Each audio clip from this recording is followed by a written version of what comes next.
Good day, everyone, and welcome to the Human Development Zone brought to you by the Education Support Forum. Today, we're privileged to have the movers and shakers in the education space in South Africa. We know them as Equal Education. They have been fighting for the rights of learners to have equitable education. And today, we're joined by Leanne Jansen-Thomas, who is the head of communications at Equal Education. Good day, Leanne. How are you? Hi, I'm well, and you. Thank you for having me on the show to have this important conversation. Yes, no, thank you. It's a pleasure that you were able to make time, because I know it's a busy time for you as Equal Education. I mean, yesterday was World Toilet Day, and you have been making headlines about your fight for dignity for students. So do you want to take us through that? What are you fighting about? Yesterday was an incredibly significant day for all learners in this country and also for equal education. Yesterday was World Toilet Day, and equal education was established to fight through analysis and through activism for decent and quality education for all children in South Africa. And a key component of realizing the right to a quality education is decent school infrastructure. And in this country, there is a crisis in school sanitation with school toilets. And so World Toilet Day yesterday was a significant moment to remind South Africans of that crisis and what the roots of the crisis are and how we believe that the crisis can be solved. Wow. So do you mind sharing with us what these roots are? Why do we have a crisis like this? I mean, in a country like South Africa, we do not expect students to have pit latrines in 2018. So it's definitely the case that we are still suffering from the backlogs of apartheid. Those ugly scars and the scars of an inequitable education system are still with us. And the regions of South Africa where schools are the most poorly resourced are in the areas that were the former homelands under the apartheid regime. But it's also true that several years into, over 2 decades into democracy, we should be further along with the provision of quality education for children than we are now.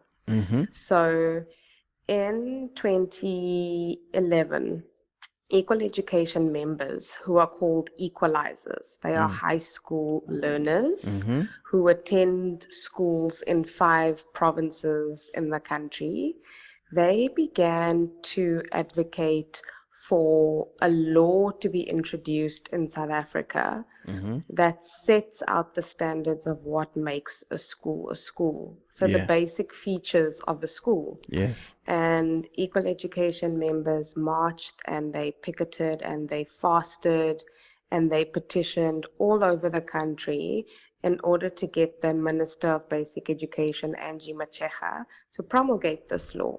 And eventually she did so in 2013. And on the day that she signed this law into existence, a clock began ticking. And that clock sets various deadlines for when certain types of infrastructure must be provided to schools. Yes. And the first of those deadlines dawned on the 29th of November 2016.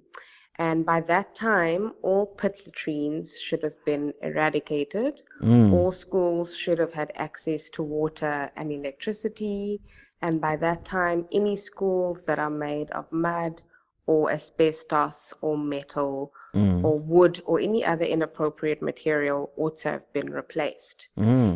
And so you can see the link there that, by 2016, pit latrines should have been eradicated, and yet it's the case that there are over 4,000 schools where the only form of toilet is a plain pit latrine. And it's also the case that children are dying in pit latrines and nearly dying in pit latrines. And Leanne, I heard this morning as I was driving to work that the department aims to eradicate pit latrines in 2020. That is 4 years after the agreed deadline. What can you say about that? So on the one, I mean, it's definitely absolutely unacceptable, and also the department says has given itself a 2020 deadline. That means it's actually four years later than it should have done this. But on the other hand, in the same breath, in the submission to the Polokwane High Court, the Department of Basic Education and the Limpopo Department of Education say that they are only going to be able to fix school toilets in Limpopo by 2026. What? So, yes. So whether it's 2020 or 2026, that is too late. And if our government could just muster the political will and the resolve to eradicate pit latrines, we absolutely could do it. We waste a lot of money as a country. A lot of money is irregularly spent by government. A lot of money is spent bailing out SOEs. Money is obviously lost to corruption. And if we've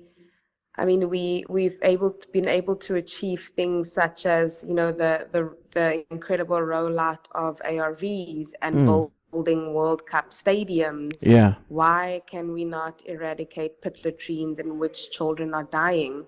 And part of the problem is that the solution to the crisis lies in compliance with the norms and standards.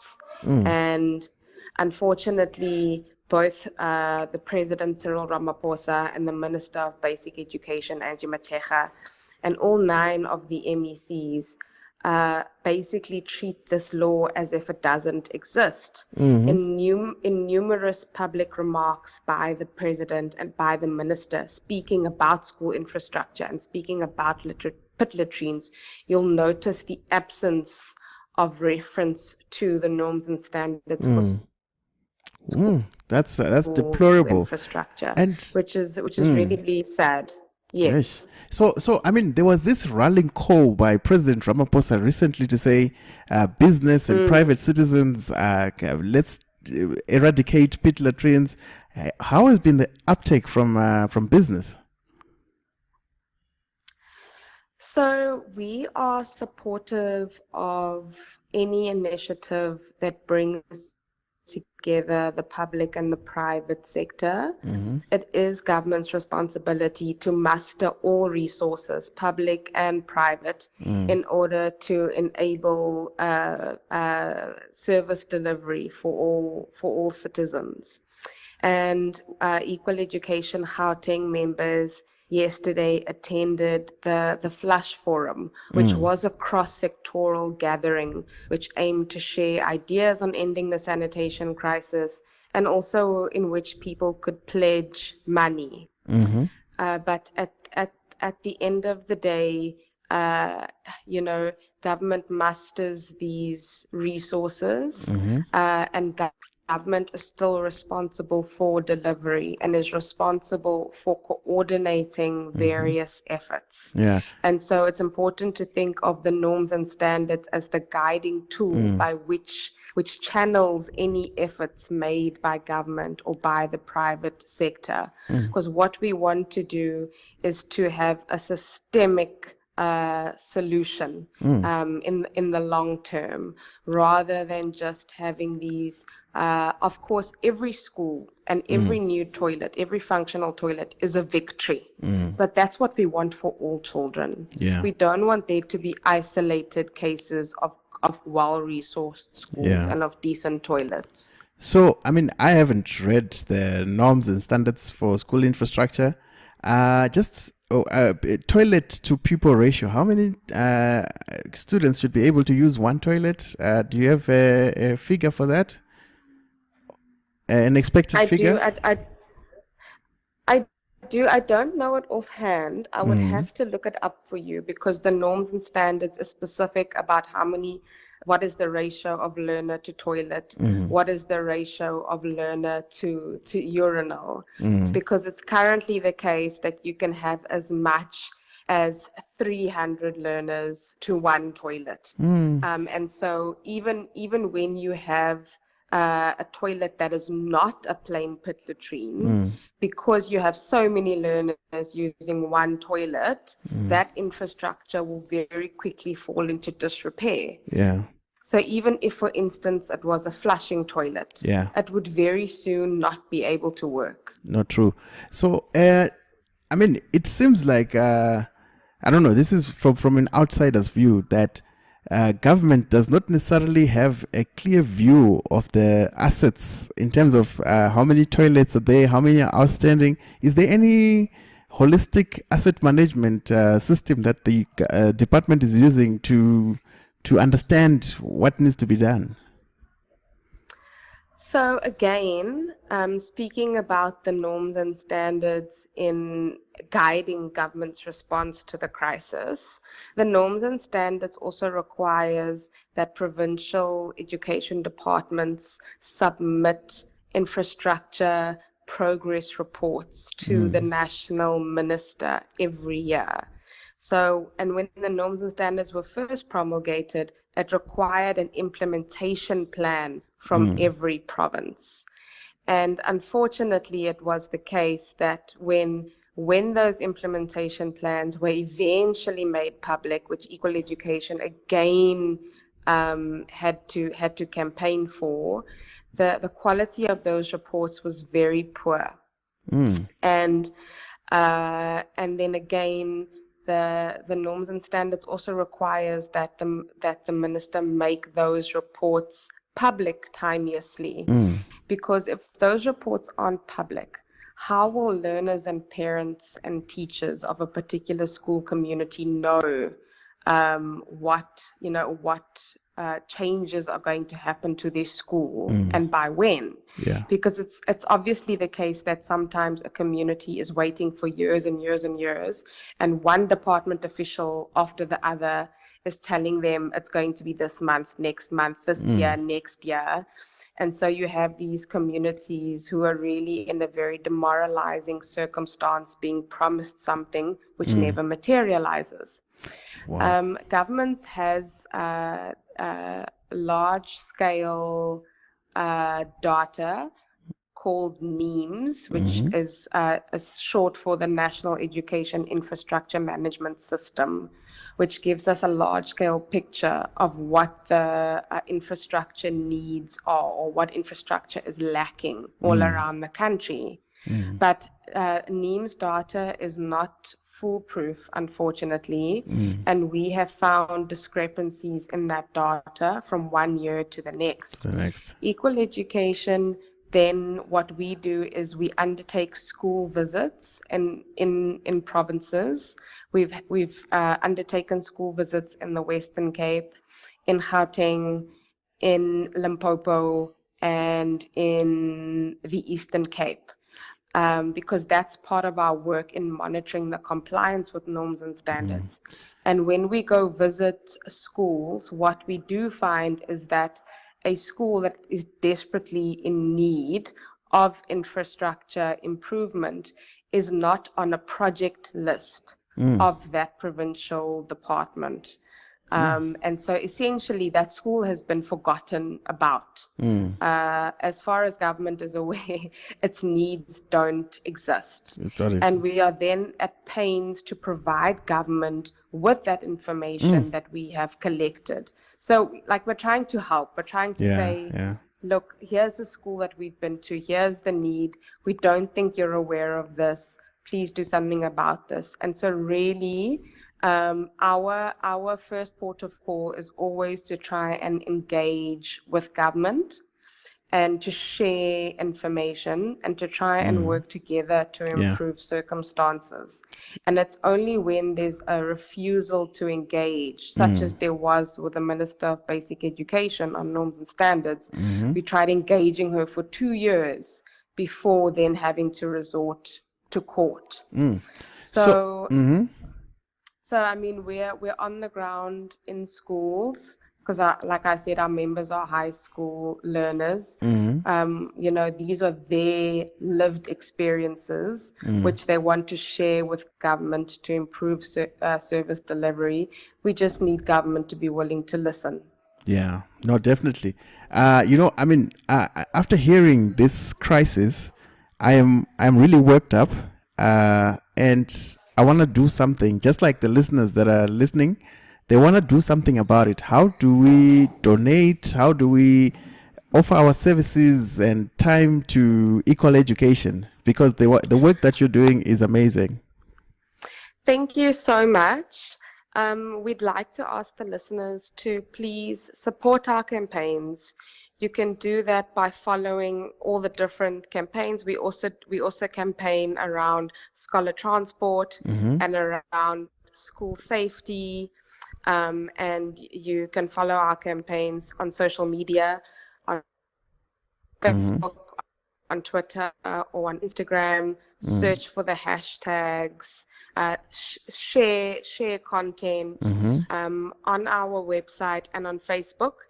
There is also information on how you can join Equal Education if you'd like to volunteer, particularly if you are a post-school youth age. You can then volunteer. If there are parents listening, you can become a parent member of Equal Education.